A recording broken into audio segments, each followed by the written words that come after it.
Focus once again on the bottom half of the Premier League, because that's, of course, where Chelsea sit at the moment. A story broke today that Todd Boehly went to the dressing room afterwards to express his displeasure with his side's performance in that defeat against Brighton. Inevitably, Frank Lampard was asked about it today ahead of the clash against Real Madrid in the Champions League. When an owner is very vested in their interest in the team and wanting to help and improve, I think it's their prerogative to have the input that they want.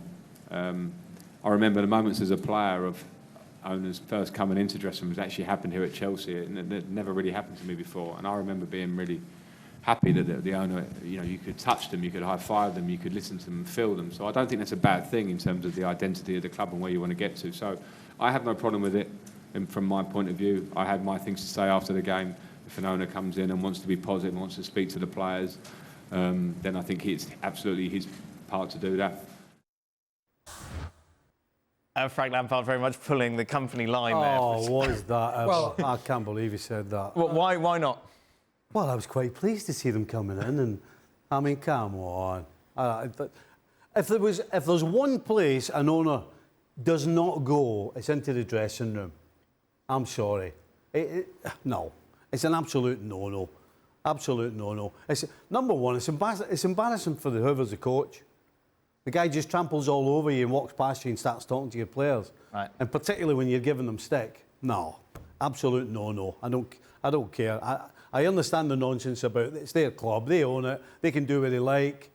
No, you don't do that. No. I think back in the day, Ken Bates, did he ever come down and Stephen speak? Well, he did bowl in the odd time, but that's just Batesy. But I think this is slightly different. Lampard's got no power, none at all. We know that. And that graphic stats, whatever it was, doing the rounds at the weekend was quite scary about his recent wins percentage. Is it 14 defeats in the last 17 matches? Yeah. And Boehly can, excuse the pun, bowl in and do what he wants. Ultimately, he's part and parcel of causing this shambles. If you're a player sat in that dressing room, you just think, sod off. Really? Yeah. Get out. Yeah. I mean, he's going in there, what's he going to say? Is he in there because what, the players are not trying? Is that what he's saying? The players are not good enough? I think embarrassing was the word that he used. Well, let's be honest. His ownership and his sidekicks, their ownership and their decision-making has been equally as embarrassing during this short tenure.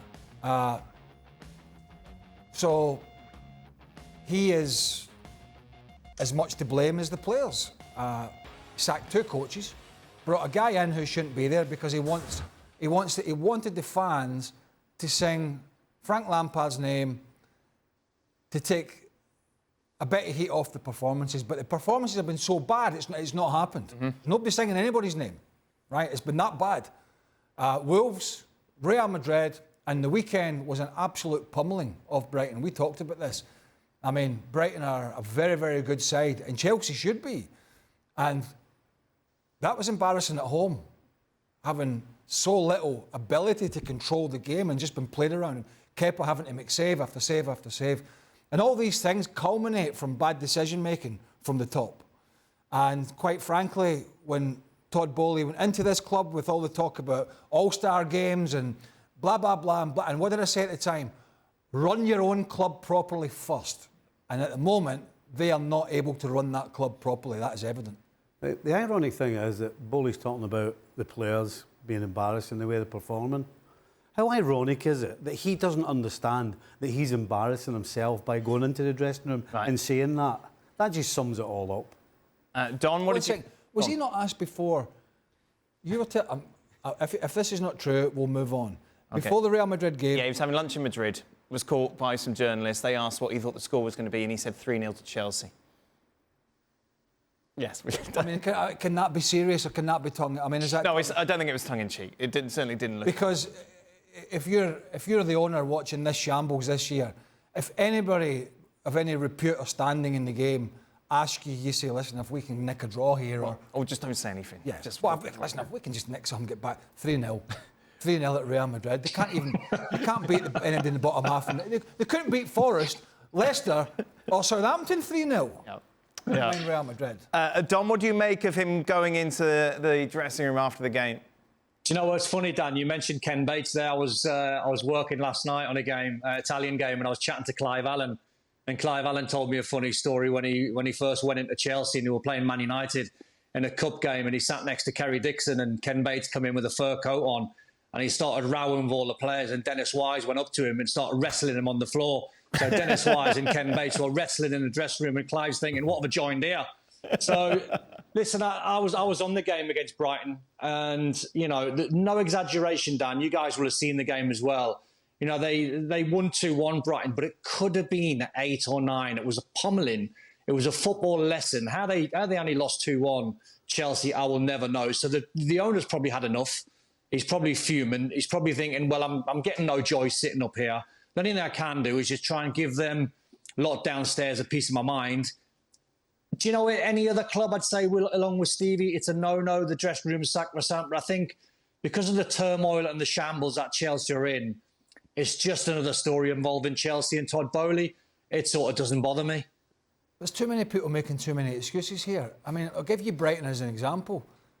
We talked about this. They lost Evan Ferguson, the young Irish boy, teenager, who's been brilliant. They lost him in the first half, and they lost Veltman, fullback.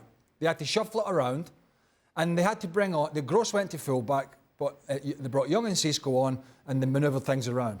And Danny Welbeck come on. We talk about Chelsea and Havertz and Werner last year, and Aubameyang's been there, and all these... Broja's injured, João Felix, all these players that could not hit a barn door from 5 yards. And yet, these other clubs out there are taking people like young Ferguson, but more importantly, Danny Welbeck, right, who throughout his career is meandered along and is now a bit part player, and yet they can somehow work these players to be able to come in and do a job. Welbeck scored at the weekend. It's not the first time he scored at Tottenham as well. And yet all these superstars at Chelsea, and they can't make it work. But then Brighton's got a plan, and Brighton knows what they're doing, and they've got it all set out. And I was asking Gab about these 3 guys that have been bringing all these players in. And the reason I was asking them more than anything was because anybody who's actually been involved in football knows that when you bring in 26 new players straight off the bat, it's never going to work.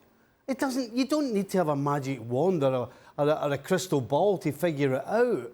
And the fact that he's coming down into the dressing room as well and piling on into the players, when actually we can criticise the players individually.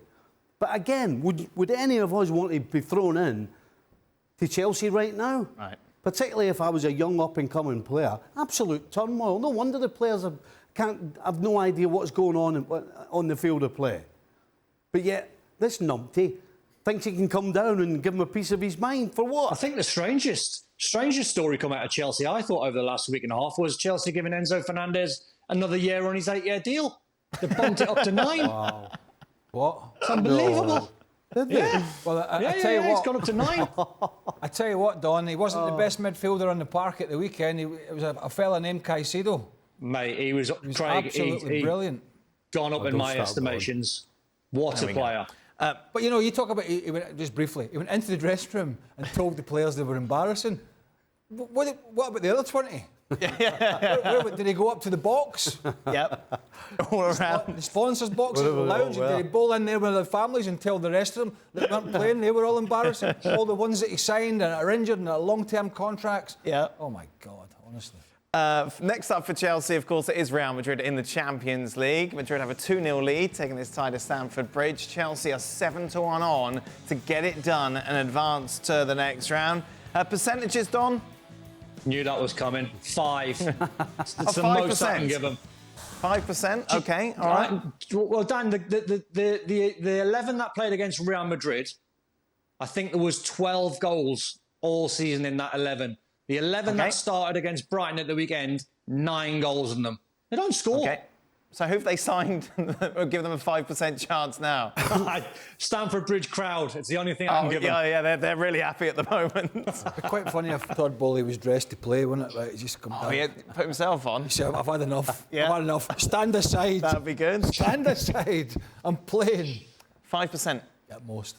Yeah. I mean, and I said the other day, the best thing that could happen is they get a pasting from Real Madrid and they go and have a good look at themselves. Because I think the worst thing that could happen was somehow they nick a win and get through, which is wholly unlikely, but not impossible. And they all of a sudden think, oh, maybe we are just kind of on a decent direction. So I think the sooner they get out of this competition, go and have a rethink about how they're running this club and about the team. And I think they will. I think Real Madrid will beat them. If you were to spin it slightly, we've seen a lot of Real Madrid this season, and they have had a tendency on occasions to turn up with a cigar on and just not bother. Is there any concern that could happen here, given that they go in to Stamford Bridge with this lead? No. OK, I was trying. Well, what's the point? I can't think of one reason. Can Chelsea play Man City over 2 legs? Oh, I see, if they advance. If it's Man City, again, which it should be, Real Madrid could and can and will probably give Man City a game. If somehow this appalling Chelsea side gets through, City will just wipe the floor with them over 180 minutes. They've already done it this season already. Right. Well, thank you very much for watching ESPN on YouTube. For more sports highlights and analysis, be sure to download the ESPN app. And for live streaming, premium content, and let's not forget as well, ESPN FC 7 days a week. Subscribe to ESPN+.